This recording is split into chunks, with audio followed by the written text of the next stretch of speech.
يا جمال وطعامة وحلاوة الطاجن بتاعنا. بجد طاجن في منتهى الجمال، يستاهل ان انت تجربيه. يعني راضية بقى عن ولادك، مبسوطة شوية من جوزك، يبقى لازم تدلعيهم بالطاجن ده. شايفين اهو؟ يا نهار ابيض، حقيقي يستاهل التجربة. حاجة كده دايبة، وده العيش اللي احنا عملناه. اللهم صل وسلم وبارك عليك يا حبيبي يا رسول الله. وحشتوني جدا متابعيني الغاليين من الفيديو اللي فات. ويلا بينا بقى نعمل طاجن النهاردة. يعني وانتي رايقة كده وراضية عن نفسك، قومي اعملي الطاجن ده. حاجة كده دلع. مكوناته سهلة قدامنا اهو. يعني الخضار هنكون معانا بطاطس، ومعانا جزر، ومعانا بصل، وفلفل الوان. وده بالظبط كيلو من اللحمة. طبعا معانا فلفل حار حسب الرغبة، وشوية من البسلة انا كنت مفرزاهم. هنبتدي بقى نقطع اللحمة زي ما انتوا شايفين بقى كده. قطعناها مكعبات صغيرة عشان خاطر تستوي كويس مع الخضار. ويفضل طبعا تكون اللحمة بتاعتك كده فيها نسبة دهون. ده بقى بيودي الطاجن بتاعك في حتة تانية خالص، وبيخلي طعمه جميل جدا. يعني زي ما انا كده جايباها بالظبط، يعني حمرة على نسبة من الدهون اهو. قطعناها وهنبتدي بقى نقطع زي ما انتوا شايفين الخضار. قطعنا البطاطس والجزر والفلفل، وبشرنا البصل. هنبتدي بقى دلوقتي حل على البوتاجاز ونشتغل في الطاجن بتاعنا على طول. زي ما انتوا شايفين كده، هننزل اول حاجة بمعلقتين من السمنة، وننزل بقى بالبصلة اللي احنا بشرناها، ونبتدي نشوحها في السمنة كويس. تمام. هننزل بقى كمان واحنا بنشوح كده في البصلاية شوية كده من التوابل اللي هي بتاعة اللحمة، اللي هي بهارات اللحمة. هننزل بمعلقة صغيرة، وهنكمل بالورق اللورا. وبعدين هننزل بشوية من الفلفل الأسود، وشوية برضو من الملح. شوية صغننين كده من الملح، احنا لسه برضو هنحط ملح بس مش دلوقتي. وهنبتدي بقى نشوح التوابل الجميلة دي في البصلة، ومش قادرة اقول لكم بقى على الريحة عاملة ازاي. وبعدين بقى هنا هنبتدي ننزل بمكعبات اللحمة اللي احنا قطعناها، ونكمل تشويح. هنكمل تشويح في اللحمة لحد ما نديها كلها لون واحد. طاجن جميل جدا، وصدقيني طعمه ملوش حل. وبعدين بقى نزلنا بحبيتين الطماطم بعد ما عصرناهم، وهنبتدي برضو نقلبهم كده في اللحمة. تمام كده.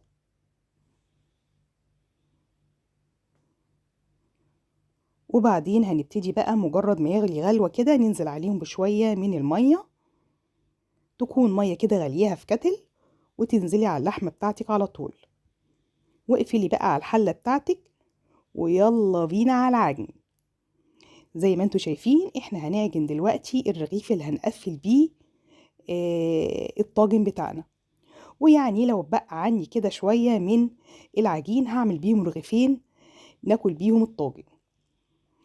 نزلت دلوقتي بكوباية من الدقيق، عليها ذرة ملح، وعليها شوية من يعني مقدار معلقة صغيرة من الخميرة الفورية. والمية طبعا هننزل بيها بالتدريج. ويلا بينا بقى ننشط أعصاب إيدينا، ونقعد بقى نعجن في الرغيف دوت، ونطلع بقى كل الطاقة السلبية اللي عندنا في العجن. أنا بحب العجين جدا، وبحب أعجن قوي. بحس براحة كده نفسية وأنا بعجن بإيدي أهو. شوية زيت بقى، مجرد ما تحس إن هي بدأت كده هتلزق منك، وتلميها بشوية الزيت دولت، وشمال ويمين بقى لحد ما تعمل معاكي عجينة حلوة كده، وهتاخدي منها أحلى رغيف عيش. تمام. شايفين بقى الملمس بتاعها أهو. أهو طرية جدا، وما خدتش منك وقت خالص. هنحطها بقى كده في العجانة بتاعتها، ونقفل عليها بالاسترتش كويس عشان تختمر، ولو قدرتي تحطيها في مكان دافي يكون أفضل. غطيها بقى بأي فوطة كده ونركنها لما يجي وقتها. ونرجع بقى لحلة اللحمة بتاعتنا. زي ما انتوا شايفين بدأت تدخل على سوا. في المرحلة دي بقى انزلي بالخضار بتاعك، البطاطس بقى والجزر وفلفل الألوان وشغل الدلع ده، وعليهم كمان البسلة اللي احنا كنا مفرزينها. هيبقى أحلى طاجن معاكي اهو. وابتدي بقى قلبي كويس في الخضار. هنسيب طبعا الخضار مع اللحمة لحد ما يكملوا سوا كويس قبل ما نفضيهم في الطاجن. تمام كده. هنبتدي بقى نكمل بقية التوابل بتاعتنا. شوية الملح اهو، بس كده تمام اهو. هنسيب بقى الخضار ده يستوي كويس جدا